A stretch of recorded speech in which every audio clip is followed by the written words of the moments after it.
City of love, এই গল্পের শহরটা আমাদেরও হতে পারত।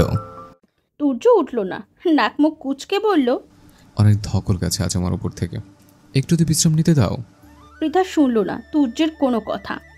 ছেলেটার এক হাত টেনে বসিয়ে দিল বিছানায়, চড়া গলায় বলল, আগে ফ্রেশ হয়ে আসুন, তারপর বিশ্রাম নেবেন, যান।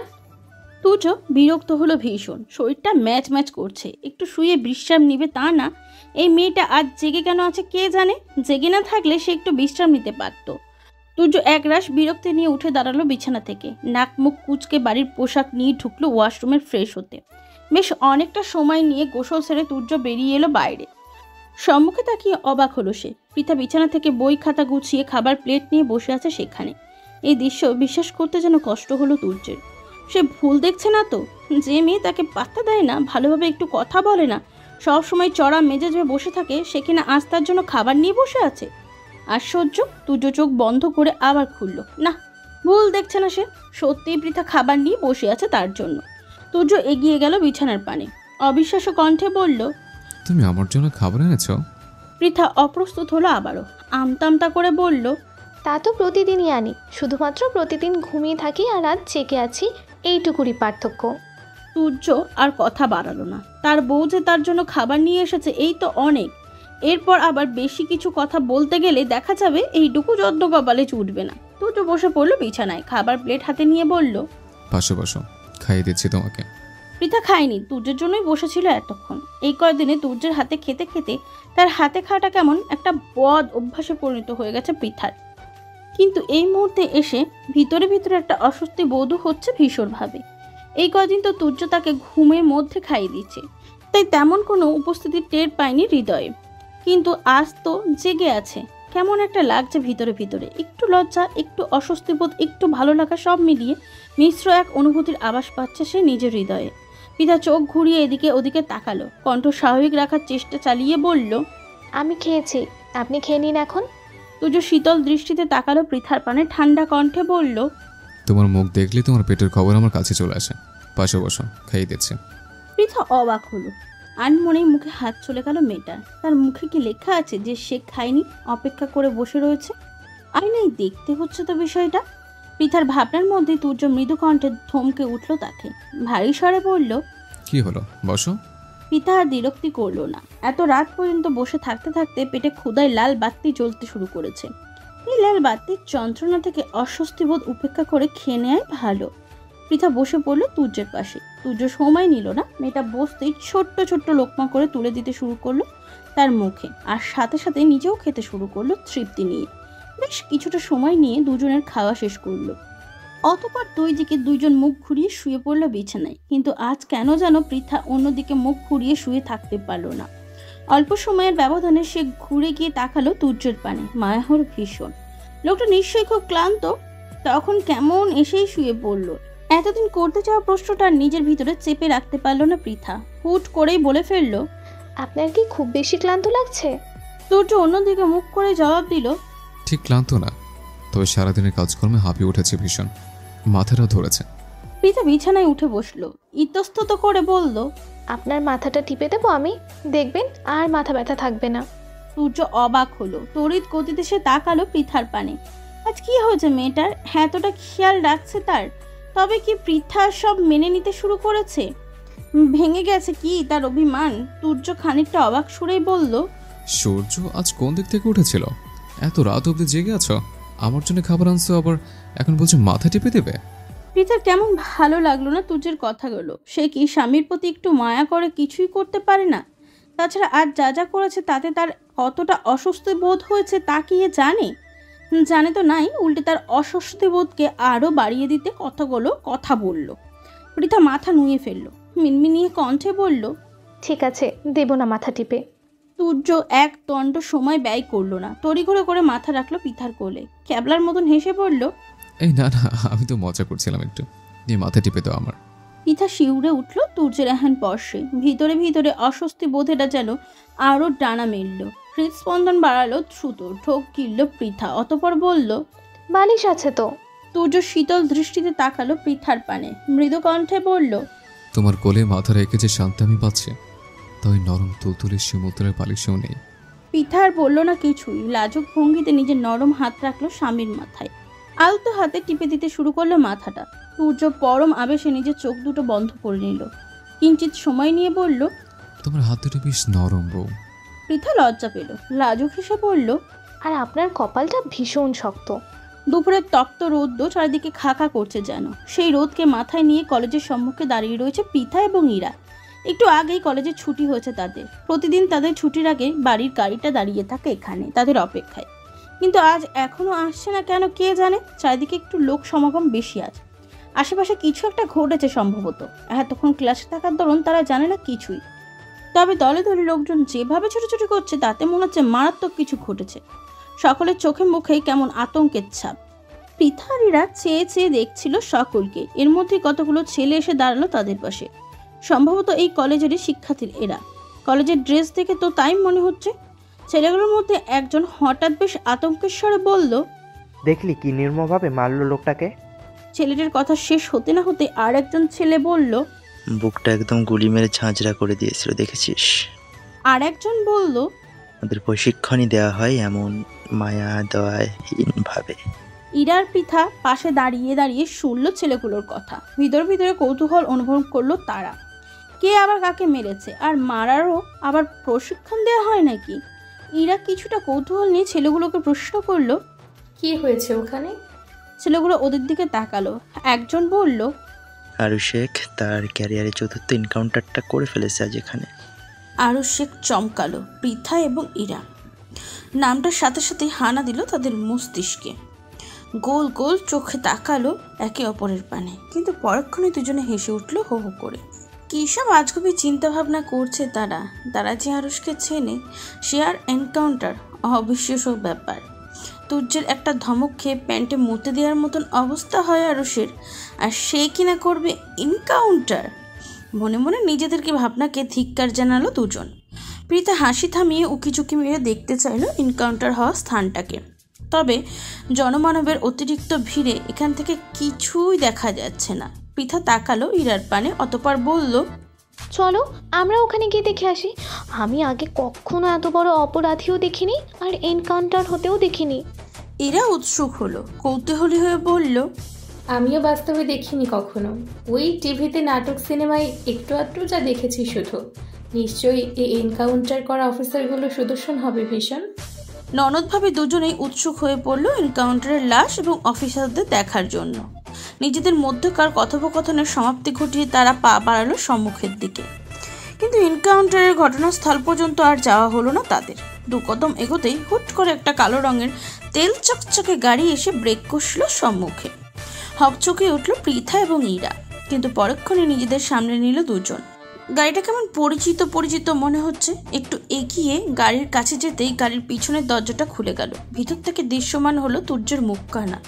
পৃথার মেজাজ চটে গেল, ঝাঁঝালো কণ্ঠে বলল, এভাবে কেউ গাড়ির ব্রেক কষে? আর একটু হলেই তো একটা দুর্ঘটনা ঘটে যেতে পারতো। তুর্য পাত্তা দিল না পৃথার কথায়, থমথমে কণ্ঠে বলল, বাড়ির গাড়ি আসবে না আজ, ড্রাইভার চাচার কি যেন কাজ আছে, তাই আমি নিতে এসেছি। গাড়িতে উঠে এসো তোমরা। তুর্যের আদেশ মোতাবেক ইরা গাড়িতে উঠতে নিলে পৃথা হাত টেনে থামিয়ে দিল তাকে। তুর্যের আদেশকে উপেক্ষা করে বলল, আমরা এখন বাড়িতে যাব না, আপনি আমাদের জন্য একটু অপেক্ষা করলে করুন, নয়তো চলে যান। আমি আর ইরা একটু পর ফিরবো। তুর্য ভ্রু কুচকালো, কপালে ভাঁজ ফেলে প্রশ্ন করল, বাড়ি যাবে না কেন? এখানে তোমাদের কি কাজ? ইরা নিজের জিহ্বা দ্বারা ওষ্ঠ ভেজালো, ইতস্তত করে বলল, ওখানে নাকি এনকাউন্টার হয়েছে ভাইয়া। আমরা আসলে কখনো এত বড় দাগি অপরাধী কিংবা এনকাউন্টার অফিসারকে বাস্তবে দেখিনি তো, তাই তাদের দেখতে চাইছিলাম একটু আর কি। তুর্য দৃষ্টি তীক্ষ্ণ হলো, থমথমে কণ্ঠে প্রশ্ন করল, তাদের দেখি তোদের কি লাভ? আমতা আমতা শুরু করলো ইরা, ঢোক গিলে বলল, না মানে দেখতে চাইছিলাম তারা ঠিক কী রকম, কেমন। তুর্য কপালে ভাঁজ ফেললো, গম্ভীর কণ্ঠে বলল, কি রকম? কেমন মানে কি? তাদের মানুষ মনে হয় না তোদের কাছে? ইরা অপ্রস্তুত হলো, জোরপূর্বক হেসে বলল, না মানে। এইটুকু বলতেই তাকে থামিয়ে দিল পৃথা। তুর্যের পানে এক রাশ বিরক্তি নিয়ে তাকিয়ে বলল, এত পেঁচাচ্ছেন কেন? এতক্ষণে ওখানে গিয়ে সবকিছু দেখে চলেও আসতাম। থামলো পৃথা। ইরার পানে তাকিয়ে বলল, চলো তো তাড়াতাড়ি দেখে চলে আসি আবার। বাক্যটা শেষ করে ইরা হাত ধরে পৃথা আবারও পা বাড়ালো সম্মুখ পানে। অমনি তাদের ধমকে উঠল তুর্য। ভৎসনা করে বলল, এনকাউন্টার করে অফিসাররা তোমাদের জন্য এখনো লাশ নিয়ে সেখানে বসে আছে বুঝে? তাদের তো আর কোনো কাজকর্ম নেই, তাই না? পিথা আর ইরা একটু চমকালো, তাকালো আশেপাশে। সত্যি জনগণের সমাগম আগের থেকে কমতে শুরু করেছে। ঘটনার স্থানের দিকে তেমন মানুষ নেই। তাহলে কি সত্যি এনকাউন্টারের অফিসাররা চলে গেছে? হতাশ হলো দুই ননদ ভাবি। তাদের আর দাগি অপরাধী এবং সুদর্শন অফিসারদের দেখা হলো না। পৃথা তবু মন মানল না। বিষয়টা তো পুরোপুরি নিশ্চিত হতে আর একবার তুর্যকে জিজ্ঞাসা করলো, তারা সত্যি লাশ নিয়ে চলে গেছে? আমরা যখন এখানে এসেছি তখনই দেখেছি নিয়ে চলে যেতে। থামলো তুর্য। সম্মুখে ড্রাইভিং সিটে বসা আরুষের পানে তাকালো সে। দাঁতে দাঁত চেপে বলল, এরপরও যদি তোমাদের খুব বেশি এনকাউন্টার দেখার শখ হয় তাহলে আমাকে বলতে পারো। সামনে বসা আছে ওই আরুষ নামক একটা বলদ দেখেছ? ওটাকে এখানে এই মুহূর্তে এনকাউন্টার করে দেখিয়ে দিই তোমাদের। আরুষ ফাঁকা ঢোক গিলল পরপর। আজ তুর্য তার কি করবে কে জানে। পিথা আর ইরাও উকি দিয়ে তাকালো গাড়ির সম্মুখ পানে।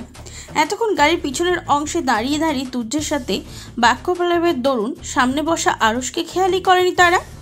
দুজনের দিকে তাকাতে তাকাতে ইরা হুট করে ভ্রু কুচকালো। প্রশ্ন করলো, এ কি ভাইয়া, আজ তোমরা দুজনেই একদম একই রং একই ধরনের শার্ট পরেছো যে? তুর্য কটমট করে তাকালো আরুষের পানে। দাঁতের দাঁত চেপে বলল, আমার শ্রাদ্ধ করতে। পিথা আর ইরা আর কথা বাড়ালো না। এই বান্দা যে কখন কোন প্রশ্নের ঠিকঠাক উত্তর দিবে না তা তাদের জানা।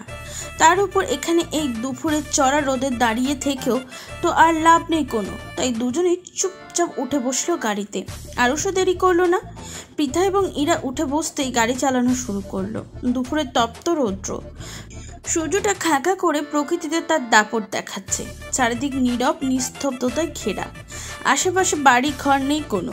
এই নীরব নিস্তব্ধ স্থানে মুখোমুখি দাঁড়িয়ে রয়েছে দুই পুরুষ, তুর্য এবং আরুষ।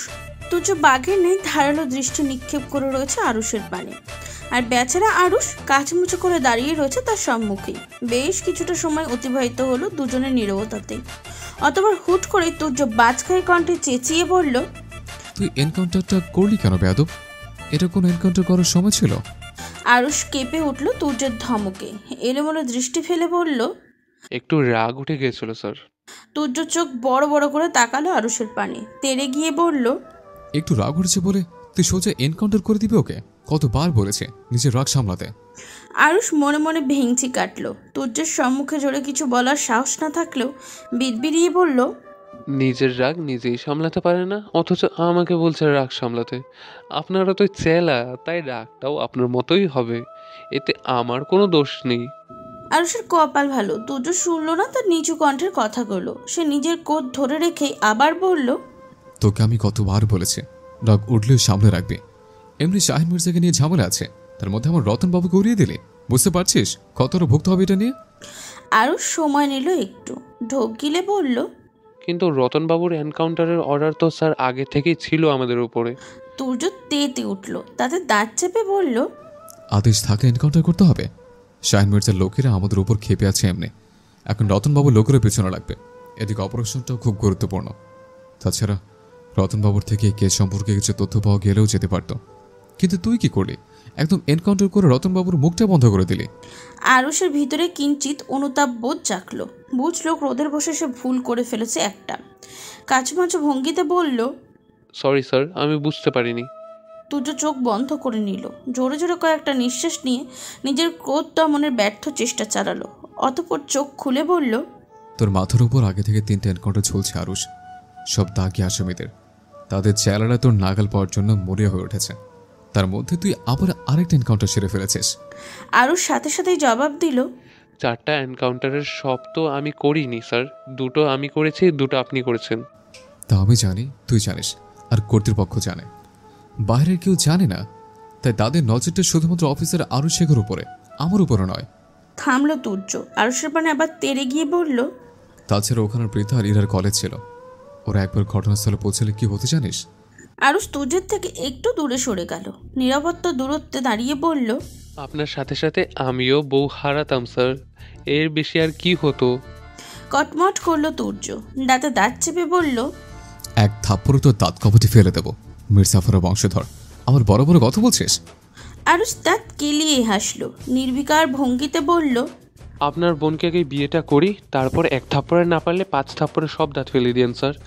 এখন দাঁত ফেলে দিলে আপনার বোনও আমার দিক থেকে মুখ ফিরিয়ে নেবে।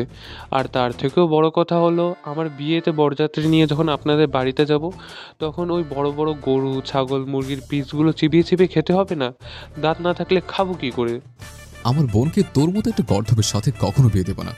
আরুষের চোখে মুখে বিষণ্ণ ভাব নেমে এলো, কাঁদো কাঁদো হয়ে বলল, আপনি আমার সাথে এমনটা করতে পারেন না স্যার। ট্রেনিংয়ের সময় আপনি আমাকে কথা দিয়েছিলেন যে আমি যদি আপনার অ্যাসিস্ট্যান্ট পদে যোগ্যতা অর্জন করি তবে আমার সাথে আপনার বোনকে বিয়ে দেবেন। যদিও এতদিন এই বিষয়ে আমার তেমন আগ্রহ ছিল না।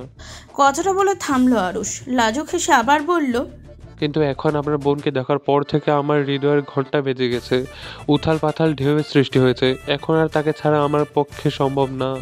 তুর্য ক্রোধে দিশাহারা হলো, হিসিয়ে বলল, আর একটা আজেবাজে কথা বললে আমি তোর এনকাউন্টার করে দেবো, বেয়াদব। আরুষ পাত্তা দিল না তুর্যের কথায়, স্বাভাবিক ভঙ্গিতেই বলল, আমার সাথে সাথে আপনার বোনের এনকাউন্টারটাও করে দিন স্যার। দুজনে মিলে একসাথে উপরে গিয়ে হানিমুনে যাব ভাবছি। তুর্য এবার আর নিজের ক্রোধ দমন করতে পারল না। ছেলেটার ইদানিং সাহস বেড়ে গেছে ব্যাপক। যদিও এর সাহস বরাবরই ছিল, শুধুমাত্র জনসম্মুখে ভেজা বিড়াল, তলে তলে কেউ কারোর থেকে কম যায় না। তুর্য হুট করেই চোখের পলকের মধ্যে নিজের শার্টের আড়লের প্যান্টের ভিতরে গোজা বন্দুকটা বের করে হাতে নিল। আরুষের কপালের ঠিক মাঝ বরাবর বন্দুকের নলটা ঠেকিয়ে বলল, এখন উপরে পাঠিয়ে দিই তাহলে? আরুষের চোখে মুখে বিচলিত ভাব দেখা গেল না মোটেই। তুর্যের কথা শেষ হতে না হতেই ঝড়ের গতিতে নিজের পা উঁচিয়ে গোড়ালিতে মোজার মধ্যে গাঁথা নিজের বন্দুকটা বের করে আনলো সে। তুর্যের কপাল ঠেকিয়ে বলল, আমি মরলে আপনাকেও মরতে হবে স্যার।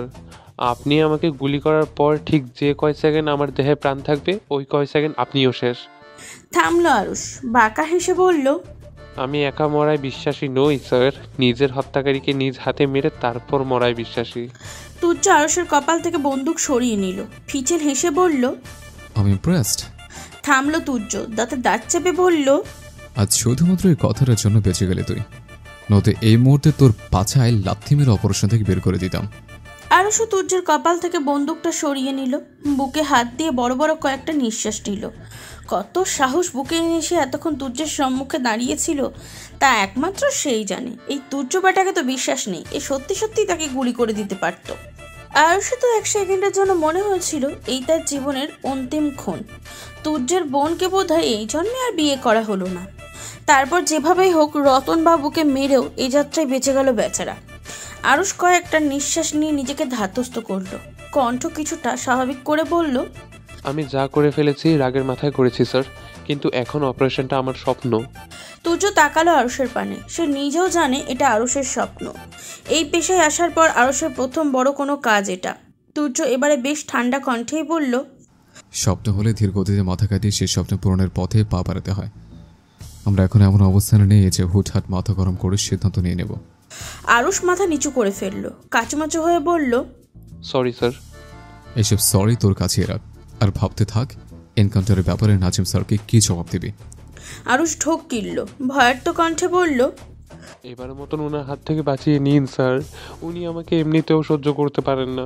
এরপর যদি এনকাউন্টারের ব্যাপারে শোনেন তাহলে সোজা আমারও এনকাউন্টার করে উপরে পাঠিয়ে দেবেন। তারপর আপনার বোন বিয়ের আগেই বিধবা হবে স্যার। তুর্য একবার তীক্ষ্ণ দৃষ্টিতে তাকালো আরুষের পানে, অতপর পাশেই তাদের দাঁড় করানো গাড়ির ড্রাইভিং সিটে উঠে বসলো। জানলা থেকে মুখ বাড়িয়ে আরুষকে বলল, তুই এখান থেকে এখন হেঁটে হেঁটে বাড়িতে যাবি, নয়তো আমার বোনকেও পাবি না। আর উপর মহলের সাথে তোর এই এনকাউন্টার নিয়ে কোনো সুপারিশও করতে পারবো না, বলে দিলাম।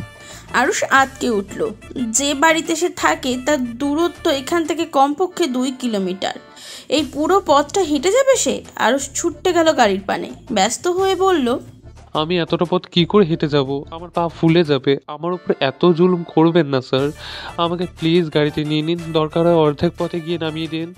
তুর্য চোখ ছোট ছোট করে তাকালো আরুষের পানে, ওষ্ঠ বাঁকিয়ে বলল, এতটা পথ কোথায়? মাত্র 2 কিলোমিটার। ট্রেনিংয়ের সময় তো রোজ এর থেকেও তো বেশি দৌড়াতে, আর এখন 2 কিলোমিটার ভয়?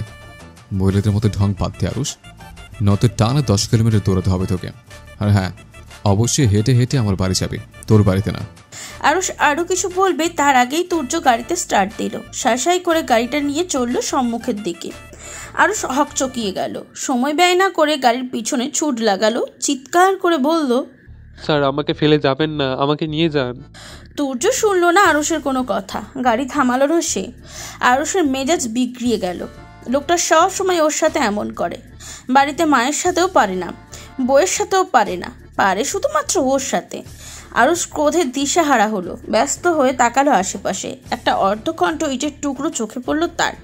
তড়িঘড়ি করে ইটের খণ্ডটা হাতে তুলে নিল, দাঁতে দাঁত চেপে বলল, আমি তোর বোনকেই বিয়ে করব, তারপর তুই হবি আমার শালা। শালা অফিসে তোর চললেও বাড়িতে কার চলে আমিও দেখে ছাড়বো। সব প্রতিশোধ কড়ায় গন্ডায় উসুল করব। কথাটা শেষ হতে না হতেই তুর্যর গাড়ি বেগ আনলো, থামলো ঠিক আরুষের পায়ের কাছে। থতমত খেয়ে গেল ছেলেটা। দ্রুত হাতের ইটটা পিছনে লুকিয়ে ফেললো, হামতা হামতা করে বলল, আবার ফিরিয়ে এলেন যে? আমি হেঁটে হেঁটে বাড়িতে যাব না। তুর্য উত্তর দিল না আরুষের কথায়, বরং বেশ আগ্রহ নিয়ে বলল, আমার বোনকে বিয়ে করবি তুই? আরুষ নিজের ক্রোধ ভুলে গেলেও মুহূর্তেই লাজুক হেসে বলল, জি স্যার। তুর্য হাসলো, টেনে টেনে বলল, কিন্তু তোর মতো একটা আহম্মকের সাথে আমি আমার বোনের বিয়ে দেবো না। আরুষ চমকালো, তবে কিছু বলার আগেই তুর্য গাড়ি চালানো শুরু করলো আবার। মিনিট খানিকের মধ্যেই দূরে চলে গেল। আরুষ নিজের ক্রোধ আর ধরে রাখতে পারল না, রেগে মেগে হাতের ইটের টুকরোটা ছুঁড়ে মারল তুজের গাড়ির পানে। কিন্তু বেচারা শক্তি চালিয়ে ইটের টুকরোটা তুজের গাড়ি পর্যন্ত নিতে সক্ষম হলো না। অবশ্য এই অসক্ষমতার লাভ বই লোকসান হয়নি তার। যদি সত্যি সত্যি আরুষের ক্রোধের বশে মারা ইটের টুকরো কোনোভাবে তুর্যের গাড়িতে লাগতো, তবে আজ ওই ইটের টুকরো দ্বারা তার শক্তপোক্ত মাথাটা ফাটতো। আর তারপর হাসপাতাল। সময় করলো কিছুটা। আরুষকে ফেলে রেখে গাড়ি নিয়ে সোজা বাড়িতে গেল তুর্য। ফুরফুরে মেজাজ নিয়ে কক্ষে ঢুকতেই থমকে গেল সে। পিতা কেবলই গোসল ছেড়ে বেরিয়েছিল। চুলগুলো ভালোভাবে মোছেনি এখনো। লম্বা চুলে ডগা বেয়ে ঝরে পড়া টুপটাপ পানির বিন্দুগুলো স্নান করে নিয়েছে মেঝেতে। তুর্যের ঘোর লেগে যাচ্ছে, বুকের ভিতরটা কেমন ধুকপুক ধুকপুক করছে। শিরশির অনুভূতি আচ্ছাদিত হচ্ছে সম্পূর্ণ শরীর। তুর্য যেন এক মুহূর্তের জন্য ভুলে গেল তার জীবনের সব জটিলতা, সব বারণ। সম্মিলিত ভঙ্গিতে দরজা খোলা রেখেই এগিয়ে গেল পৃথার পানে। হাত বাড়িয়ে আলতোভাবে পিছন থেকে জড়িয়ে ধরল মেয়েটাকে। কেঁপে উঠল পৃথা, শিউরে উঠল পুরো শরীর, হৃদস্পন্দন বাড়ল মেয়েটার। নিজেকে তাড়াতাড়ি সরিয়ে নিতে চাইল তুর্যের বাঁধন থেকে, কিন্তু পারল না। তুর্য আরো শক্ত কণ্ঠে নিজের সাথে জড়িয়ে নিল পৃথাকে। মেয়েটার ভেজা চুলে মুখ গুজে বলল, আই ব্যাডলি নিড ইউ জান। থামলো তুর্য, আবার বলল, সরে যেও না প্লিজ, একটু সময় থাকো আমার কাছে, আমার সাথে মিশে নিজেকে একটু শান্ত করতে দাও। তুর্যের কথা কি ছিল জানা নেই পৃথার, কিন্তু মেয়েটা সরতে পারল না তুর্যের থেকে। মস্তিষ্ক সরাতে বললেও হৃদয় বাধা দিল। সে তুর্যের এই সম্পর্ককেই আপন করে চাইছে, আর কারোর পর সে নিজেকে বিলীন করতে চাইছে। এ কি তবে ভালোবাসা নাকি মায়া? পৃথা কি ধীরে ধীরে তবে তুর্যের মায়ের বাধা পড়ে যাচ্ছে? এর কোনো প্রশ্নেরই উত্তর নেই পৃথার নিকট। সে শুধু এই মুহূর্তে তুর্যকে চাইছে। তুর্য আলতোভাবে পৃথার ঘাট থেকে ভেজা চুলগুলো সরিয়ে দিল, অতঃপর একটু ঝুঁকে ঘাড়ে কামড় বসলো একটা। পৃথা শিউরে উঠল, চোখ মুখ খিচে বন্ধ করে নিল। তুর্য আরেকটু ঘনিষ্ঠ হলো মেয়েটার সাথে। ঘাড় ছোট ছোট চুমুতে সিক্ত করে তুলল মেয়েটাকে। পৃথার পারল না নিজেকে ধরে রাখতে। তড়িৎ গতিতে পিছন ফিরে তাকালো তুর্যের পানে। অনুভূতির জোয়ারে ভেসে গিয়ে আছড়ে পড়ল তুর্যের বক্ষে। তুর্য হাসলো, দুহাত বাড়িয়ে মেয়েটাকে জড়িয়ে নিল নিজের সাথে। ঠিক তখনই খোলা দরজা থেকে কক্ষের ভিতরে প্রবেশ করলো ইরা। সম্মুখপানে না তাকিয়েই বলল, ভাবি, তোমাকে বড় চাচি।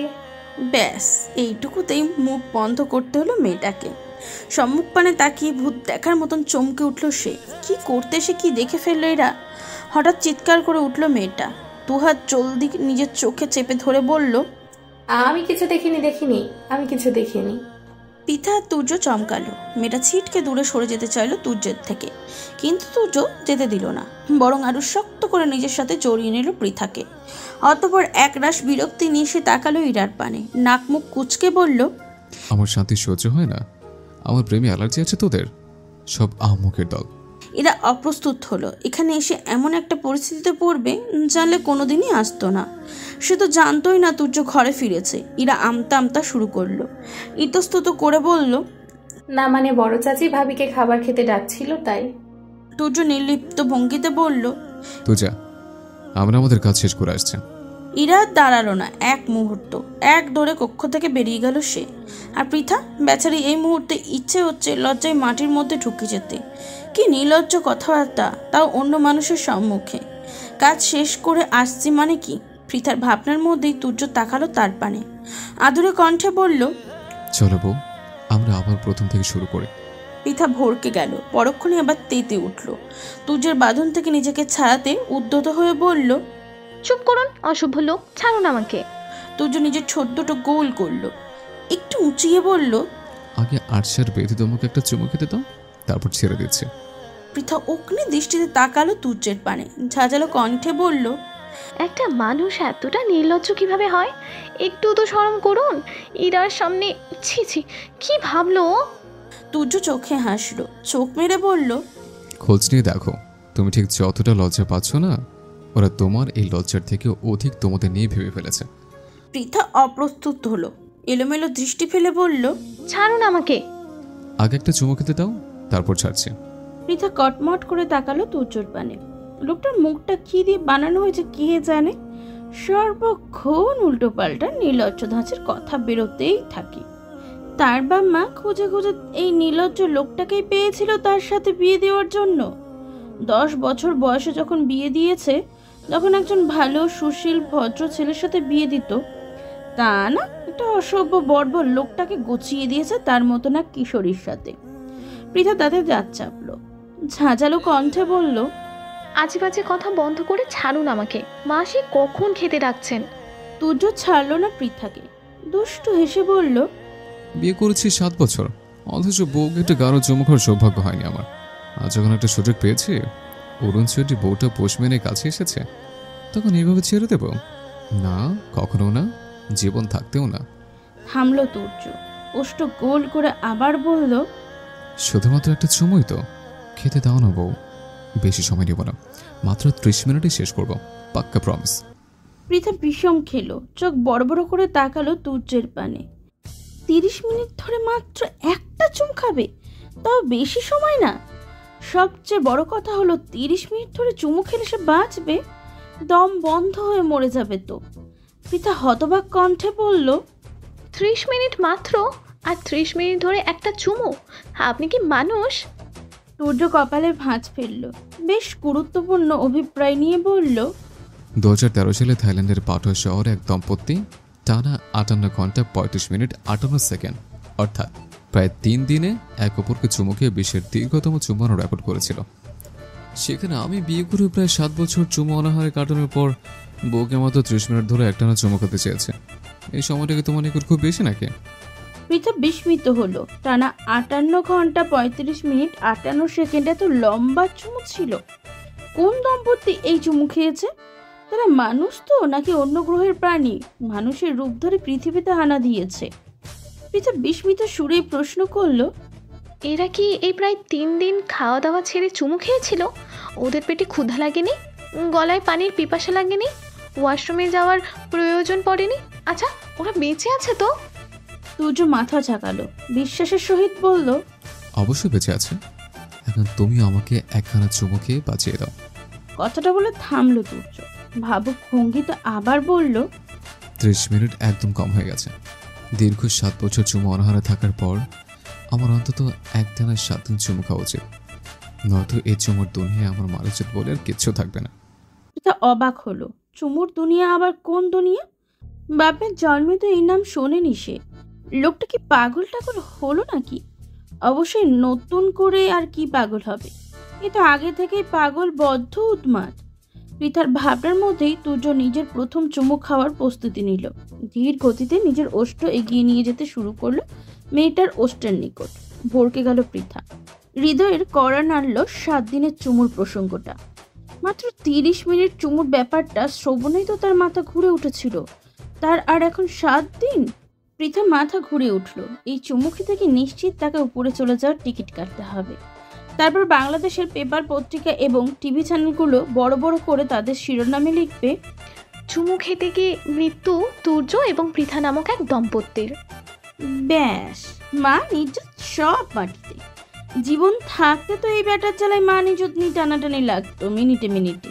এই যেমন একটু আগে ইরার সম্মুখে লেগেছিল, তারপর যদি আবার চুমু খেতে গিয়ে মৃত্যু হয়, তাহলে মা নিজত পেপার পত্রিকার টিভি চ্যানেলে কড়াগড়ি খাবে। উপরে বসে বসে এই লোককে বিয়ে করার জন্য কপাল ছাপড়াতে হবে পৃথার। নিজের কল্পনায় নিজেই শিউরে উঠল পৃথা। দ্রুত নিজেকে তুর্যর বাঁধন থেকে মুক্ত করতে ব্যস্ত হলো, কিন্তু পারল না। তুর্যের মতন অমন এক হাতির মতন মানবের শক্তির সাথে পৃথার মতন বিবরে কি পেরে ওঠা সম্ভব নাকি? তবে নিজেকে ছাড়াতে তো হবেই, নয়তো নির্ঘাত 7 দিনের চুমোতে টিভি চ্যানেলের শীর্ষে চলে যাবে। পৃথা আশেপাশে দৃষ্টি ঘোরালো। হুট করে নিজের পা দ্বারা আঘাত করলো তুর্যের পায়ে। আকস্মিক আক্রমণে হকচকিয়ে উঠল তুর্য। অসাবধানতাবশত হাতের বাঁধনটা আলগা হলো। ব্যাস, এই সুযোগ। পৃথা নিজের 2 হাত তুলে ধাক্কা মারল তুর্যকে। সব দিকে মিলিয়ে টালমাটাল হারালো বেচারা। নিজের ভারসাম্য ধরে রাখতে না পেরে ঠাস করে বসে পড়ল মেঝেতে। তুর্য যেন মেঝেতে নয়, আকাশ থেকে পড়ল মাত্রই। বিস্ফোরিত দৃষ্টিতে তাকালো পৃথার পানে। অবিশ্বাস্য কণ্ঠে বলল, বউ, তুমি আমাকে ফেলে দিলে, এক প্রকার মারলে আমাকে, তোকে একটা চুমু খেতে চেয়েছি সে অপরাধে। কথাটা বলেই তুর্য নিজের কপাল চাবড়াতে শুরু করলো। আহাজারি করে বলল, আল্লাহ, কি করেছি গেল রে দুনিয়ায়। বউ একটা চুমু খেতে চাওয়ার অপরাধে শেষ পর্যন্ত মারলো আমাকে। এই মুখ আমি এখন লোক সমাজে কিভাবে দেখাবো, কিভাবে? প্রথম তুর্যকে পড়ে যেতে দেখে খারাপ লেগেছিল পৃথার। সে এত জোরেও ধাক্কা মারেনি যে পড়ে যাবে, তবুও পড়েছে। একটু সহানুভূতি দেখাতে চেয়েছিল মেয়েটার স্বামীর প্রতি, কিন্তু এই মুহূর্তের কথা শুনে সহানুভূতি তো দূরে থাক, আর একবার জোরে সোরে ধাক্কা মেরে ছাদ থেকে ফেলে দিতে ইচ্ছা হচ্ছে। পৃথা কটমট করে তাকালো তুর্যের পানে, দাঁতে দাঁত চেপে বলল, নাটক বাজ একটা। তুর্যের আহাজারি বাড়ল। কাঁদো কাঁদো কণ্ঠে বলল, ছি বউ, তুমি আমাকে এত বড় একটা অপবাদ দিতে পারলে? আমি নাটকবাজ? পৃথা হতাশ হয়ে তাকালো তুর্যের পানে। এই লোক ঠিক কোন ধাতু দিয়ে বানানো সৃষ্টিকর্তার ভালোই জানে। এর সাথে এই মুহূর্তের কিছু বলে হয়তো লাভ হবে না কোনো। সে যাই বলুক না কেন, তা নিয়ে এই লোক টানা হ্যাজরা করতে করতে ঢাকা থেকে রাজশাহী নিয়ে যাবেই যাবে। পৃথার কথা বাড়ালো না, কক্ষ থেকে বেরিয়ে যেতে যেতে বলল, ফ্রেশ হয়ে খেতে আসুন তাড়াতাড়ি। সময় গড়িয়েছে কিছুটা। ইতিমধ্যে খাওয়া দাওয়া শেষ সবার। খাওয়ার পরে সবাই যার যার কক্ষে চলে গেল। ইরা, তুর্য, পৃথা, তারেক এবং তৌফিক বসে রয়েছে বসার কক্ষেই। অল্প স্বল্প গল্প গুজবে মত্ত হয়েছে তারা। এরই মধ্যে আরুষ কোথা থেকে দৌড়াতে দৌড়াতে সদর দরজা দিয়ে ঢুকলো বসার কক্ষের ভিতরে। 2 হাঁটুতে হাত রেখে হাঁপাতে হাঁপাতে বলল, স্যার আমি এসেছি। আরুষের কণ্ঠশ্রবণ হতেই উপস্থিত সকলে তাকালো তার পানে। হাঁটুতে হাত দিয়ে এখনো হাঁপাচ্ছে ছেলেটা। উজ্জ্বল শ্যামাবর্ণ মুখশ্রীতে তার ক্লান্তিভাব স্পষ্ট। পরিশ্রমের দরুন নাকের ডগায় কপালে মুক্ত দানা নেই বিন্দু বিন্দু ঘামের অস্তিত্ব দেখা মিলেছে। ছেলেটার পেশিবহুল শক্তপোক্ত দেহে জড়ানো শার্টটা ঘামে ভিজে লেপ্টে রয়েছে দেহের সাথে। সকলেই আরুষকে এই অবস্থা দেখে কিঞ্চিত চকিত হলো। পৃথা অবাক কণ্ঠেই বলল, এ কি আরুষ ভাই, আপনার এই অবস্থা কেন? মনে হচ্ছে কোনো দৌড় প্রতিযোগিতা থেকে দৌড়ে এসেছেন।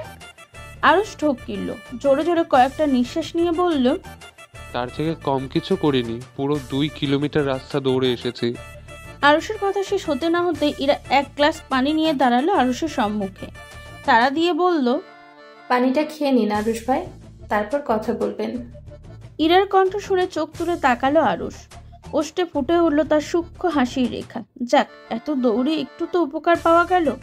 আরুষ তড়িৎ গতিতে সোজা হয়ে দাঁড়ালো। ইরার হাত থেকে পানির গ্লাস নিতে নিতে বলল, ধন্যবাদ। ওই যে পানি খুশি হয়ে পানি নিল, ওই পর্যন্তই। সেই পানি আর খাওয়া হলো না বেচারা। আর আগেই তুর্য ঝড়ের গতিতে এসে পানির গ্লাসটা ছিনিয়ে নিল আরুষের হাত থেকে।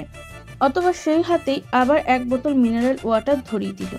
ইরার পানে তাকিয়ে বলল, আরুষ আবার মিনারেল ওয়াটার ছাড়া খায় না, ওর গলায় অ্যালার্জি আছে তো তাই। আরুষের চেহারা অসহায় ভাব ফুটে উঠল। তুর্য যে ইচ্ছা করে তার সাথে এমনটা করছে তা বুঝতে বাকি নেই তার। না পারছে ছেলেটা কিছু বলতে, আর না পারছে সহ্য করতে। এই প্রথম সে নিজের প্রেয়সীর হাত থেকে একটু কিছু পেয়েছিল, তাও সহ্য হলো না এই লোকটার। আরুষ রাগে দুঃখে মিনারেল ওয়াটারের বোতল খুলে গলায় পানি ঢালল। মনে মনে তুর্যকে অভিশাপ দিয়ে বলল, অন্যের প্রেমে ব্যাগরা দিস তো, দেখবি তোর বউ তোকে পাত্তা দেবে না। রাত নেমেছে ধরণীতে। দিনের উজ্জ্বল সূর্যটা ডুবে গেছে অনেক আগে। শহরের বুকটা আলোকিত হয়ে উঠেছে কৃত্রিম সোডিয়ামের আলোয়। তুর্য আজ আর নিজের কাজে যায়নি। বেশ অনেকটা দিন পর আজ একটু ব্যস্তহীনভাবে সময় কাটাতে চেয়েছিল বউয়ের সাথে, কিন্তু সে কপাল কি আর তার আছে? সে ঘরে বসে রয়েছে বউয়ের সাথে একটু একাকী সময় কাটানোর জন্য, আর তার বউ বাইরে বাইরে বাড়ির মানুষের সাথে আড্ডা দিতে ব্যস্ত। ওই যে বসার কক্ষ থেকে হাসাহাসির আওয়াজ শোনা যাচ্ছে। ওই যে বসার কক্ষ থেকে হাসাহাসির আওয়াজ শোনা যাচ্ছে। তুর্যের মেজাজ গরম হলো। বাড়ির লোকজন তো তার কথা ভাবেই না, আর তার বউটাও না। তুর্য গলা উঁচু করলো, চড়া গলায় ডাক দিল, পৃথা, পৃথা। তুর্য ডাকতে না ডাকতে এক মগ কফি হাতে কক্ষে প্রবেশ করলো পৃথা। তুর্যের পানে কফির মগ এগিয়ে দিতে দিতে বলল, এভাবে ষাঁড়ের মতন চেঁচাচ্ছেন কেন? বাড়ির মানুষ শুনে কি বলবে? তুর্য কফির মগটা হাতে নিল, থমথমে কণ্ঠে বলল, আমি যে বাড়িতে আছি সে খেয়াল আছে তোমার? কই, এতদিন পর স্বামী বাড়িতে, আমার চারপাশে একটু ঘুরঘুর করবে, আমাকে জ্বালাবে তা না করায় কোথায় গিয়ে বসে আছো? বসার রুমে ছিলাম সবার সাথে। তুর্য কফির মগে চুমুক দিতে দিতেই বলল। তা আমি জানি। পৃথা কিঞ্চিত সময় চুপ রইল, একটু উসখুস করে বলল, আপনার সাথে একটা কথা ছিল। কে?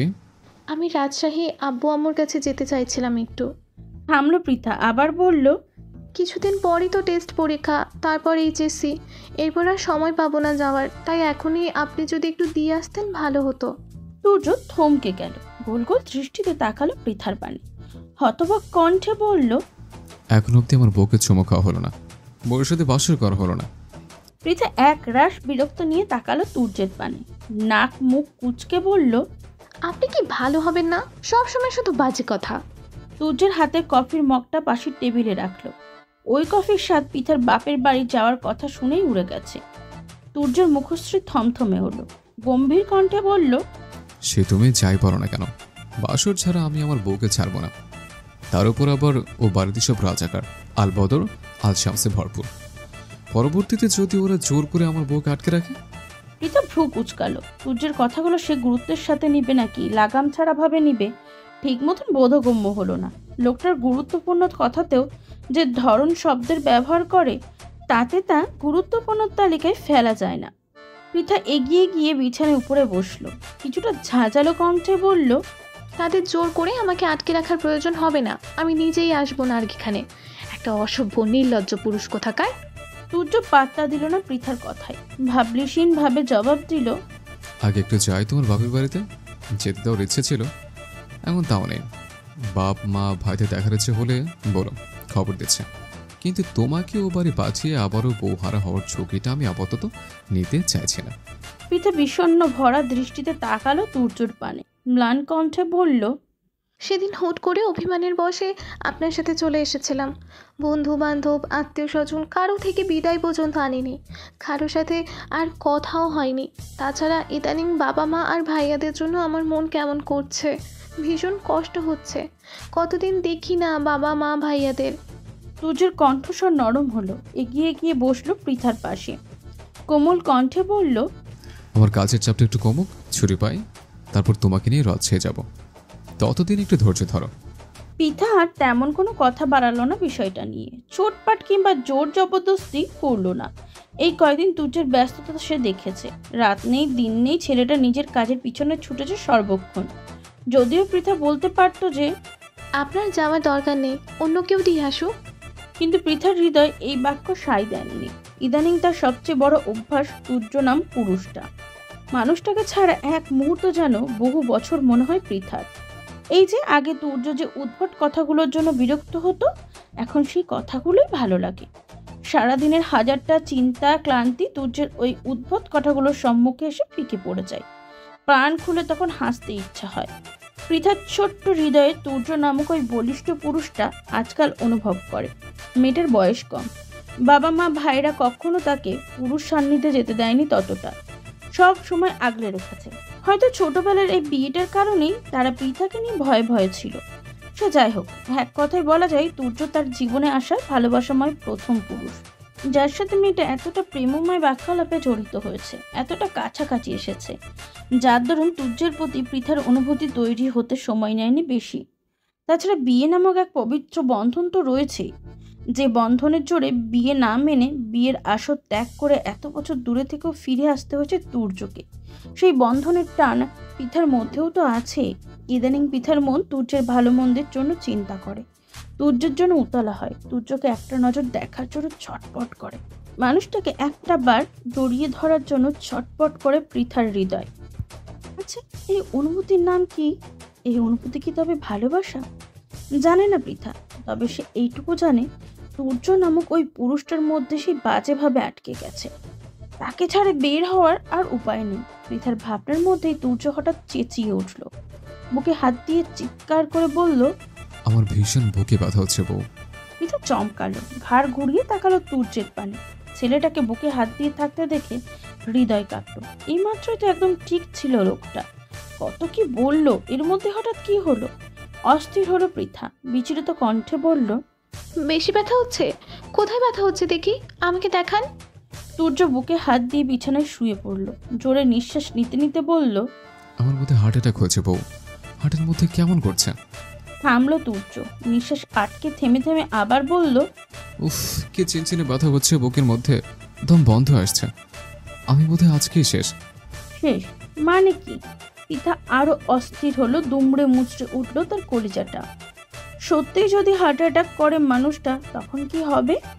আজকাল তো আর রোগ শোকের কোনো বয়স নেই, যখন ইচ্ছা হানা দেয়। পৃথা ভয় চাকল, হারানোর ভয়। দিশাহারা হয়ে উঠল মেয়েটা, ব্যাকুল হয়ে বলল, আপনার কিছু হবে না, আমি এখনই আপনাকে ডাক্তারের কাছে নিয়ে যাব। কারো কাছে নিতে হবে না, তুমি শুধু আমার ঠোঁটে একটা গাঢ় চুমু খাও, তাহলেই সব ঠিক হয়ে যাবে। পৃথা ভরকে গেল প্রথমে, তবে পরক্ষণে পুরো ঘটনা মস্তিষ্কে হানা দিতে চোখ মুখ শক্ত হয়ে উঠল মেয়েটার। তার মানে এই লোকটা তখন নাটক করছিল তার সাথে, আর সে কতটা ভয় পেয়েছিল। এখনো বুকটা কাঁপছে দুরু দুরু। পৃথার রাগে দুঃখে এই মুহূর্তে কান্না পেয়ে গেল। লোকটা এতটা বর্বর কেন? ছলছল করে উঠল মেয়েটার চোখ দুটো। পৃথার চোখে পানি কেন? সে কি কোনোভাবে পৃথাকে কষ্ট দিয়ে ফেলেছে? বিচলিত হলো সূর্য, দ্রুত নিজের অভিনয় বাদ দিয়ে উঠে বসলো সে। অস্থির কণ্ঠে বলল, কি হয়েছে, কাঁদছো কেন? পৃথা সূর্যের নিকট থেকে দূরে সরে গেল, দুই হাতের উল্টো পিঠে চোখ মুছল নিজের। অভিমানী কণ্ঠে বলল, আপনার সাথে আর কোনো কথাই নেই আমার। আপনি আপনার মতন থাকেন আর আমি আমার মতন। আপনাকে বিশ্বাস করাই ভুল হয়েছে, একটা মিথ্যাবাদী শয়তান লোক। সূর্য বোধহয় বুঝলো পৃথার কথাগুলোর মানে। সে এগিয়ে গেল মেয়েটার পানে, আদুরে কণ্ঠে বলল, তুমি কি সবটা সত্যি ভেবে নিয়েছিলে? আমি তো মজা করছিলাম, সরি। আমি বুঝতে পারিনি তুমি এত উত্তেজিত হয়ে পড়বে।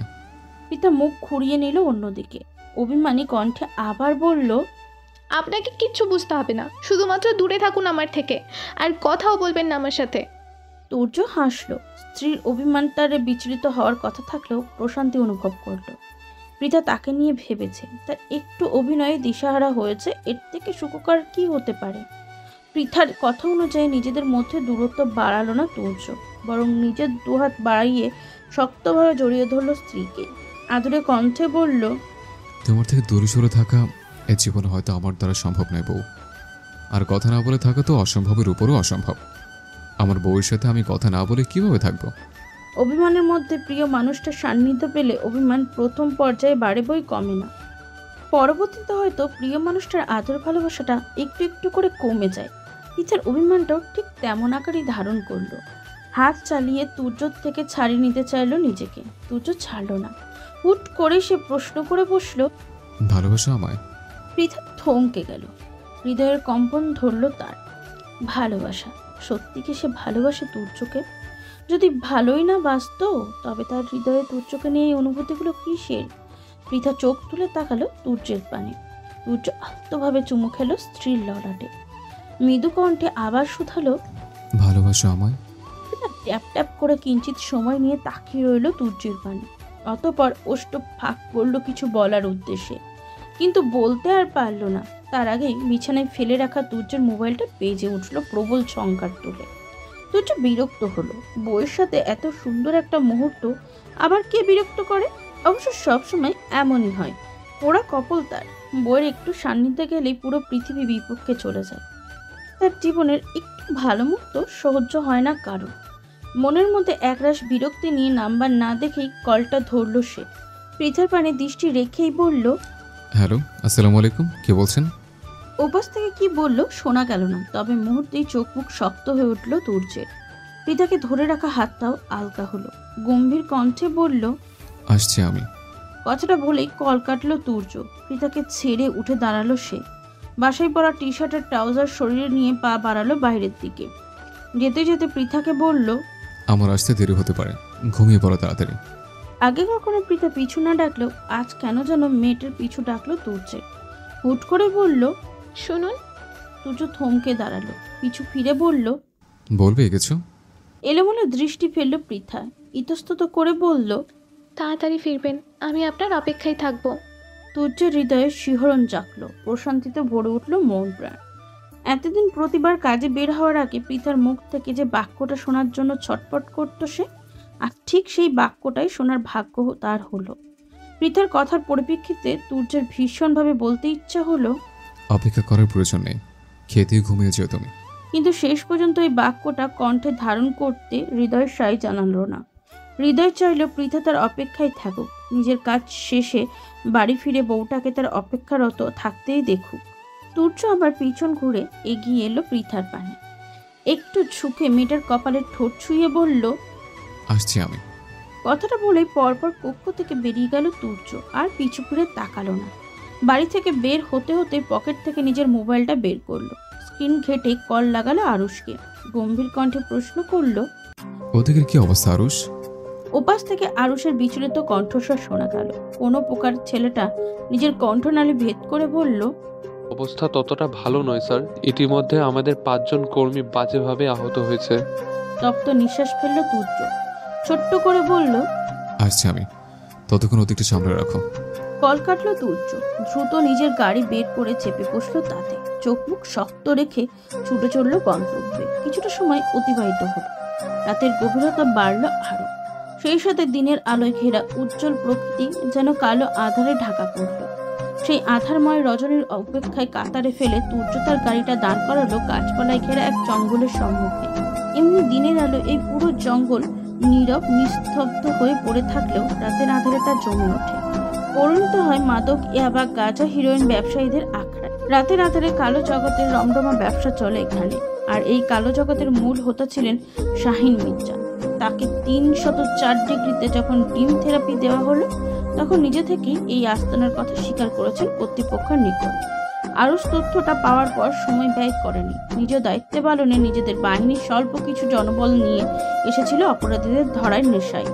কিন্তু বুঝতে পারেনি শাহিন মির্জা ধরা পড়ার পরেও এরা আগের থেকেই হিংস্রতা নিয়ে তৈরি হয়েছিল, নিজেদের বাঁচানোর তাগিদে আগে থেকেই প্রস্তুতি নিয়ে রেখেছিল। তাই আরুষ তার বাহিনী নিয়ে আক্রমণ চালানোর সাথে সাথে জঙ্গলের উপস্থিত দুরাত্মারাও পাল্টা আক্রমণ চালায় তাদের উপরে। রাতের আধারকে কাজে লাগিয়ে জঙ্গলের আনাচে কানাচে ছড়িয়ে পড়ে, যার দরুন আরো বিপাকে পড়তে হয় আরুষকে। রাতের আধারের সুযোগ নিয়ে যে কোথা থেকে আক্রমণ করছে তাও বুঝে উঠতে পারছে না ঠিক। তাই তো শেষ পর্যন্ত উপায় না পেয়ে কল করেছিল তুর্যকে। তুর্য নিজের গাড়ি থামানোর সাথে সাথে আরো কয়েকটা গাড়ি এসে থামলো তার গাড়ির পিছনে। সেখান থেকে প্রশাসনিক খাকি পোশাক পরিহিত বেশ কিছু জনমানবের আবির্ভাব ঘটল।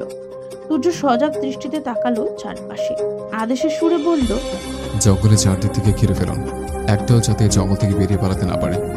থামলো তুর্য, পরপর আবার আদেশের সুরে বলল, বাকিরা আমার সাথে আসুন। নিজের কথা শেষ করেই সম্মুখ পানে অর্থাৎ জঙ্গলের ভিতরের দিকে পা বাড়ালো তুর্য। সাথে সাথে আদেশ মোতাবেক তার সাথে আসা বাহিনীর অধিকাংশ সদস্যরা ছড়িয়ে পড়তে শুরু করলো জঙ্গল জুড়ে, আর বাকিরা পিছু নিল তুর্যের। তার উপর আবার তুর্যের নিয়ে আসা অতিরিক্ত বাহিনী। পরিস্থিতি নিজেদের অনুকূলে আনতে সময় লাগেনি বেশি। এতক্ষণ আরুষ যাদের নিয়ে বিপাকে ছিল, তুর্য এসে অল্প সময়ে একটাকে ধরে বসিয়ে দিয়েছে। তবে এইটুকুতে কি বিপদ শেষ তাদের?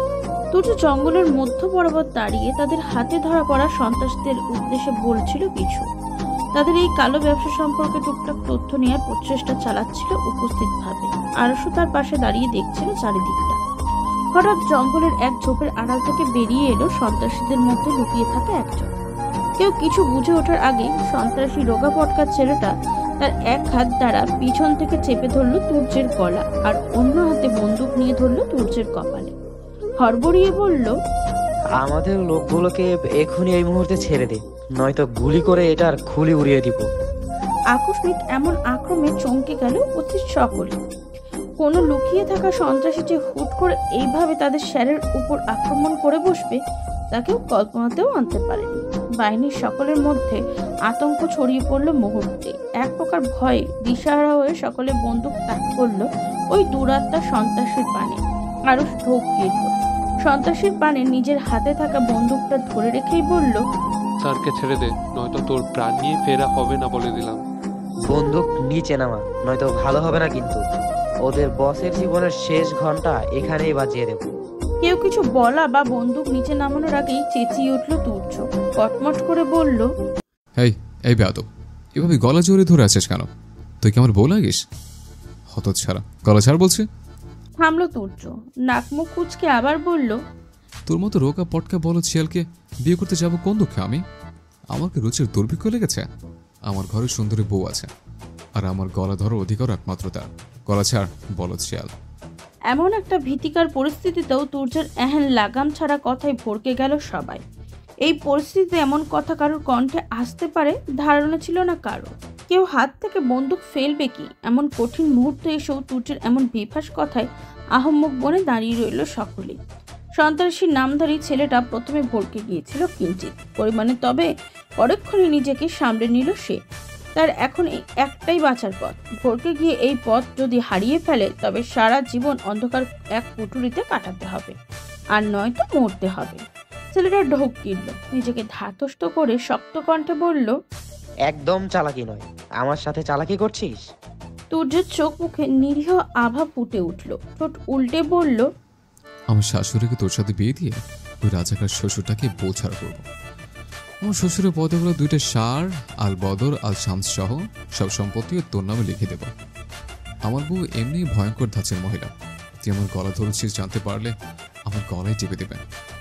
থামলো তুর্য, অনুনয়ের সুরে আবার বলল, বন্দুক মাথায় একটা কেন, 5টা ধর। তবুও ভাই গলাটা ছাড় এখন। এই কঠিন এক মুহূর্তে এসেও এমন প্রহসনমূলক বক্তব্য, তুর্যের এহেন লাগাম ছাড়া কথা শুনে আরুষের ইচ্ছে হচ্ছে এই জঙ্গলের কোনো এক শক্তপোক্ত গাছের সাথে নিজের মাথাটাকে মেরে দ্বিখণ্ডিত করে ফেলতে। এটা মানুষ নাকি ভিন্ন গ্রহের কোনো প্রাণী? না, এই লোক ভালো হবে না কোনোদিন। যদি ভালো হতো তবে এমন একটা সময় এসেও এই ধরনের কথা বলতে পারতো না। আচ্ছা, এর কি নিজের জীবনের মায়াও নেই, পরিবারের চিন্তা নেই? না, এখন তাকেই কিছু করতে হবে, নয়তো যে কোনো সময়ে বিপদ ঘটে যেতে পারে। যতই হোক তুর্য তার স্যার এতদিন এই লোকটার সাথে আছে, যতই রাগ অভিমান বিরক্তি থাকুক না কেন, ভালোবাসাও আছে। আরুষ অধৈর্য ভঙ্গিতে আশেপাশে তাকালো। জঙ্গলের মাটিতে পড়ে থাকা শুকনো পাতার মধ্যে একখানা মোটা লাঠি চোখে পড়ল তার। সকলের অগোচরে সেই লাঠি হাতে তুলে নিল আরুষ। অতঃপর খুব সাবধানে লাঠি হাতে গিয়ে দাঁড়ালো তুর্য এবং ওই সন্ত্রাসীর পিছনে। এর মধ্যে তুর্য আবার চেঁচিয়ে উঠল, কাঁদো কাঁদো কণ্ঠে বলল, না না, তুই আমার মাথায় বন্দুক ধরতে পারিস না। বউর সাথে এখনো আমার বাসর ছাড়া হয়নি। 20-25টার মতো টিয়াবাকে ছাড়ার মতো বাচ্চা পদে করা হয়নি। আমাকে এখনো মেরে ফেলতে পারিস না তুই। বন্দুক নিয়ে দূরে সর, হতচ্ছাড়া। সন্ত্রাসী ছেলেটা তুর্যের কথায় ভরকাবে না করেও ভরকে গেল। নিজের মাথায় বন্দুক নিয়ে এমন অদ্ভুত সব কথা কেউ বলতে পারে? তুর্যের কথায় আহম্মক বনে গেল ছেলেটা। হাত আলগা হলো বেচারার। এই সুযোগে কাজে লাগালো তুর্য। সময় ব্যয় না করে তৎক্ষণাৎ বাহু চেপে ধরল সন্ত্রাসী ছেলেটা। নিজের মাথার উপর থেকে তুলে এনে আছড়ে ফেললো সম্মুখে মাটিতে। এদিকে একই সময়ে আরুষ সন্ত্রাসী ছেলেটার মাথার উপরে আঘাত আনলো হাতের মোটা লাঠি দ্বারা। কিন্তু হাই, ছেলেটা সরে যায়, আঘাতটা গিয়ে লাগলো তুর্যের মাথায়। হাইটা বেশ জোরে সরেই লেগেছে। মুহূর্তেই ঝিমঝিম করে উঠলো বেচারার মাথাটা। চোখের সম্মুখে ঝাপসা হয়ে যেতে শুরু করলো ধীরে ধীরে। সম্মুখে ফেলা সন্ত্রাসীটাকে তার বাহিনীর লোকেদের পাগড়াও করতে দেখে মাথাটা চেপে ধরলো তুর্য। ঢুলু ঢুলু পায়ে তাকালো পিছন ফিরে। আবছা দৃষ্টিতে দেখলো লাঠি হাতে বেক্কেলেন নেই দাঁড়িয়ে আছে আরুষ। নিমিষেই চোয়াল শক্ত হয়ে এলো তুর্যের। দাঁতে দাঁত চেপে বলল, একবার বেঁচে ফিরি, তারপর তোকে আমি দেখে নেবো মির্জাফরের বংশধর। কথাটা বলেই মাটিতে লুটিয়ে পড়লো তুর্য। আরুষ আটকে উঠল। আহম্মুকের ন্যায় একবার তাকালো হাতের মোটা লাঠিটার পানে, আর একবার তাকালো মাটিতে জ্ঞান হারিয়ে পড়ে থাকা তুর্যের পানে। এটা সে কি করে ফেললো? ভালো করতে কি হলো খারাপ? রাগে দুঃখে এই মুহূর্তে কান্না পাচ্ছে বেচারা। তার সাথে কেন সব সময় এমন হয়? লজ্জায় সকলের সম্মুখে এখনো কাঁদতেই পারছে না। এখানে এত বড় প্রশাসনিক বাহিনী সন্ত্রাসীদের সম্মুখে কান্না করা তার মতন এক অফিসারকে মানায় না। আরুষ হাতের লাঠি ফেলে দিল, দ্রুত দৌড়ে গেল তুর্যের নিকট। সকলকে আদেশ দিল সন্ত্রাসীদের গাড়িতে তুলতে, আর তার সাথে তুর্যকে ধরে গাড়িতে তুলে দিতে। লোকটাকে হাসপাতালে নিতে হবে এখনই। যদিও সুস্থ হয়ে আরুষের জীবন নিয়ে টানাটানি লাগাবে, তার জন্য তো আর এভাবে ফেলে রাখা যাবে নাকি? তাছাড়া দোষটা আরুষের। তার একটু খেয়াল করে সাবধানতা অবলম্বন করে আঘাত করা উচিত ছিল। এমন এক ব্যক্তিমূলক কাজ অন্তত তার দ্বারা মানায় না। আরুষ সময় ব্যয় করেনি। সূর্যকে নিয়ে অতি দ্রুত শহরের এক নামকরা হাসপাতালে ছুটে এসেছে। ভর্তি করেছে তাকে। আসার পথে গাড়িতেই তুর্যের পরিবারকে কল করে জানিয়েছে তুর্য সড়ক দুর্ঘটনার শিকার হয়েছে। ব্যাস, সেই রাতে পরিবারের সকলে মিলে হানা দিয়েছে হাসপাতালে। তাহমিনা বেগম ইতিমধ্যে কাঁদতে কাঁদতে দিশাহারা হয়ে পড়েছেন। যত যাই হোক, তার ছেলে তো তুর্য, নারী ছেঁড়া ধন তার। আর তাছাড়া তুর্যের সাথে যে ঝগড়া বিবাদটা সর্বদা লেগে থাকে, ওটা তো সত্যি সত্যি ঝগড়া নয়, ওটা তাদের মা ছেলের ভালোবাসার একটা অংশ। সকলের ভালোবাসা প্রকাশের ধরন তো আর এক হয় না, তেমনি তাদের মা ছেলের ভালোবাসা প্রকাশের ধরনটা একটু ভিন্ন। পৃথা এক কোণে দাঁড়িয়ে দাঁড়িয়ে অশ্রু বিসর্জন দিয়ে যাচ্ছে লাগাতার। তুর্য দুর্ঘটনার কবলে পড়েছে এই সংবাদ শোভনে তো মেয়েটার জ্ঞান হারানোর উপক্রম হয়েছিল। বুকের ভিতরে থাকা কলিজাটা যেন দুমড়ে মুচড়ে উঠেছিল। এতদিন যে পুরুষের উপর বিরক্ত ছিল, আজ সেই পুরুষকে হারানোর ভয়ে দিশাহারা হয়ে উঠেছে মেয়েটা। ওই যে কথায় আছে না, মানুষ কাছে থাকলে মর্ম বোঝে না, দূরে গেলে ঠিক মর্ম বুঝে নেয়। পৃথা এতদিন যে তুর্যের মর্ম একটুও বোঝেনি তেমন নয়, সে তো এতদিন বুঝেছে, তবে নিজের অনুভূতি সম্পর্কে সন্দিহান ছিল। তুর্যের জন্য তার ভিতরে জাগ্রত হওয়া অনুভূতিকে ঠিক কী নাম দিবে বুঝে উঠতে পারছিল না। তবে আজ তুর্যের এই দুর্ঘটনার পরে পৃথার সকল সংশয়, সকল সন্দেহ দূর হয়েছে। মেয়েটা বেশ বুঝতে পেরেছে সে ভালোবাসে তুর্যকে, ভীষণ ভালোবাসে। তুর্যকে হারিয়ে সে বাঁচতে পারবে না, কিছুতেই না। ওই যে এখন তুর্যের সামান্য এক দুর্ঘটনাতে হৃদয়ের ব্যথা উঠেছে পৃথার, নাজুক হয়ে উঠেছে মেয়েটা। ইচ্ছা করছে চিৎকার করে কাঁদতে, ছুটতে গিয়ে একবারের জন্য হলেও জড়িয়ে ধরতে ইচ্ছা করছে ওই তুর্য নামক পুরুষকে। কিন্তু আজ সে অসহায়, ভীষণ অসহায়। এতদিন তুর্য তাকে বারংবার কাছে টানতে চেয়েছে, অথচ সে ফিরিয়ে দিয়েছে। আর আজ সে নিজে তুর্যের কাছে যেতে চাইছে, কিন্তু পারছে না। পৃথার হৃদয় ব্যাকুল হলো। একটু এগিয়ে গিয়ে দাঁড়ালো তুর্যের কেবিনের সম্মুখে। কেবিনের স্বচ্ছ কাঁচ গলিয়ে তাকালো ভিতরে। সাথে সাথে মেয়েটার হৃদয় ছটপটিয়ে উঠল, আঁখিধয় ভরে উঠল অশ্রুকণায়। সারাক্ষণ ছটপট করে সকলকে জ্বালিয়ে মারা ছেলেটা কেমন নিথর হয়ে শুয়ে আছে হাসপাতালের শুভ্র রঙা বিছানায়। যদিও ডাক্তার বলেছে তেমন গুরুতর চোট লাগেনি, কালকের মধ্যে সুস্থ হয়ে যাবে, কিন্তু মন যে মানছে না। সত্যিকারের অর্থে ভালোবাসলে ভালোবাসার মানুষটার একটু ব্যথাও যে সহ্য করা কষ্টকর। পৃথা হাত উঠিয়ে আলতোভাবে রাখলো কেবিনের স্বচ্ছ কাচের উপর। ভাঙা ভাঙা কণ্ঠে বলল, ভালোবাসি প্রিয়। আরও হাসপাতালের করিডোরে এক কোণে দাঁড়িয়ে আসে নিশ্চুপভাবে। ভিতর তীব্র অনুশোচনায় দগ্ধ সে। এমন একটা কাজ কিভাবে করলো সে? এত বড় একজন দায়িত্ববান কর্মকর্তা হয়ে এইটুকু সাবধানতা তার অবশ্যই অবলম্বন করা উচিত ছিল। সে ঠিক কাকে মারছে পর্যবেক্ষণ করে নেওয়া উচিত ছিল। আজ তার হাতের লাঠির বদলে বন্দুকও তো থাকতে পারত। যদি সে নিজের বন্দুকটা চালাতো সন্ত্রাসীদের উদ্দেশ্যে এবং সেই বন্দুকের গুলি লাগতো তুর্যের শরীরে, তখন কি হতো? তাকে তাদের ডিপার্টমেন্ট তাদের বিন্দু বিন্দু বিষয়গুলোর উপরে লক্ষ্য রাখার জন্য প্রশিক্ষণ দেয়, সর্বক্ষণ চোখ কান খোলা রেখে চলতে শেখায়। সেখানে সে কিভাবে এত বড় একটা ভুল করে ফেলল? সে ভুলের অনুশোচনা তো আছেই, সাথে আরও যোগ হয়েছে তুর্যের ভয়। এই ব্যাটার একবার সুস্থ হয়ে উঠলে তাকে অসুস্থ বানিয়ে ছাড়বে, তেজ পাতা করে ছাড়বে আরুষের শান্তশিষ্ট জীবনটা। জ্ঞান হারানোর আগে তুর্যের বলা শেষ কথাটা বারবার স্মরণে আসছে আরুষের। একবার বেঁচে ফিরি, তারপর তোকে আমি দেখে নেবো মির্জাফরের বংশধর। এই একটা বাক্য স্মরণে আসলেই তো আরুষের বুকটা ধরপড়িয়ে উঠছে। ভবিষ্যতে তুর্যের উদম কেলানি খাওয়ার ভয়ে জর্জরিত হয়ে পড়েছে বেচারা। আরুষের আকাশ পাতাল ভাবনার মধ্যে হঠাৎ ইরা এগিয়ে এলো তার পানে। কিছু একটা অবাক কণ্ঠেই বলল, এ কি আরুষ ভাই, আপনার হাত কেটেছে কিভাবে? ইরার কণ্ঠে আরুষের নিজের চিন্তা ভাবনা থেকে বেরিয়ে এলো। হাতের পানে তাকিয়ে চমকে উঠল সে। সত্যিই তার হাত কেটেছে। কনুই থেকে বেশ অনেকটা ছুলে গেছে, রক্তও শুকিয়ে আছে হাত জুড়ে। হয়তো ওই জঙ্গলের সন্ত্রাসীদের পাল্টা আক্রমণের সময় হয়েছিল, কিন্তু নিজেদের যুদ্ধ চালাতে চালাতে এই দিকটাই খেয়াল করেনি। আর তারপর তো আবার তুর্যকে নিয়ে ছোটাছুটি, হাতের পানে তাকানোর দিকে খেয়াল আছে নাকি? তপ্ত নিঃশ্বাস ফেলল আরুষ, কণ্ঠটা স্বাভাবিক রেখেই বলল, ওই অ্যাক্সিডেন্টের সময় সম্ভবত কেটেছে, তুর্য স্যারের সাথে ছিলাম তো। এরা অস্থির হলো, বিচলিত কণ্ঠে বলল, ইস, কতখানি কেটেছে। আর আপনি কি না সেই কাটা হাত নিয়ে এখানে দাঁড়িয়ে আছেন? চলুন ডাক্তারের কাছে চলুন। আরুষ সাথে সাথে অসম্মতি জানালো ইরার এই প্রস্তাবে। জোরপূর্বক হেসে বলল, একটুখানিই তো কেটেছে, এমনিই সেরে যাবে, ডাক্তারের কাছে যেতে হবে না। ইরার সাথে সাথেই প্রতিবাদ করলো আরুষের কথার, বিরোধিতা করে বলল, এটা আপনার কাছে একটু কাটা, কতখানি কেটে গেছে, আবার বলছেন ডাক্তারের কাছে যাবেন না। চলুন বলছি।